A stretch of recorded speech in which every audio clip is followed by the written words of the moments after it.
السلام علیکم۔ میری نظر سے ایک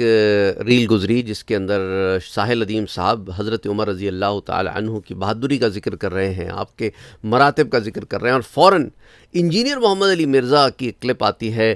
جو موسٹ پروبیبلی یہ راوزیوں کی ہی طرف سے ہو سکتی ہے، کیونکہ انجینئر محمد علی مرزا اس میں حضرت عمر رضی اللہ تعالی عنہ کے بارے میں کہہ رہا ہے، ارے وہ تو ڈرپوک تھے، وہ تو گھر میں چھپ کے بیٹھ گئے تھے جب اسلام لائے تھے، اور بخاری شریف میں حدیث ہے موجود کہ وہ اپنے گھر میں تھے اور ان کے گھر کا محاصرہ کر لیا گیا تھا، سنی آپ کو کہانیاں کراتے۔ اچھا، اب یہ جو آدمی ہے، یہ وہ کہتے ہیں نا کہ آدھا تیتر آدھا بٹیر ہے، یہ بخاری شریف کی جو روایت آپ کو بتا رہا ہے نا حضرت عمر کے اسلام لانے والی، اس سے ایک روایت پہلے اگر آپ دیکھ لیں جو حضرت عبداللہ ابن مسعود رضی اللہ تعالیٰ عنہ کی روایت ہے، تو آپ نے کہا کہ حضرت عمر رضی اللہ تعالیٰ عنہ کے اسلام کے بعد ہم ہمیشہ غالب رہے۔ تو اب آپ یہ دیکھیں کہ امام بخاری کیا متضاد روایتیں لے کر آئیں گے ایک کے بعد ایک؟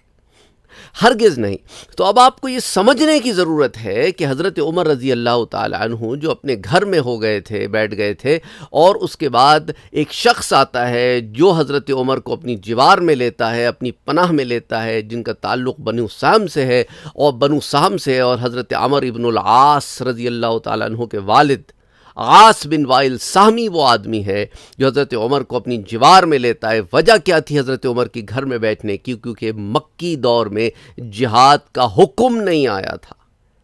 تو ایسی صورتحال میں جب اللہ اور اس کے رسول کی طرف سے یہ کھلی اجازت نہیں تھی، تو ایک انسان کیا کرے گا؟ وہ اپنے آپ کو گھر میں محصور رکھے گا، کیونکہ اب دو ہی راستے ہیں، یا گھر میں محصور ہو جاؤ یا جا کے تلوار اٹھا کے لڑ پڑو۔ اچھا، اب میں آپ کو ایک روایت بخاری شریف سے ہی بتاتا ہوں، یہ میرے سامنے بخاری شریف ہی رکھی ہوئی ہے، جس میں اب حضرت عمر کے متعلق حضرت عبداللہ ابن عباس رضی اللہ تعالیٰ عنہ کی روایت بخاری شریف ہی میں موجود ہے، حدیث کہ حضرت عمر رضی اللہ تعالیٰ عنہ کا انتقال ہوا اور ہم وہاں موجود تھے کہ آپ کی باڈی جہاں رکھی ہوئی تھی، تو میں نے دیکھا کہ ایک شخص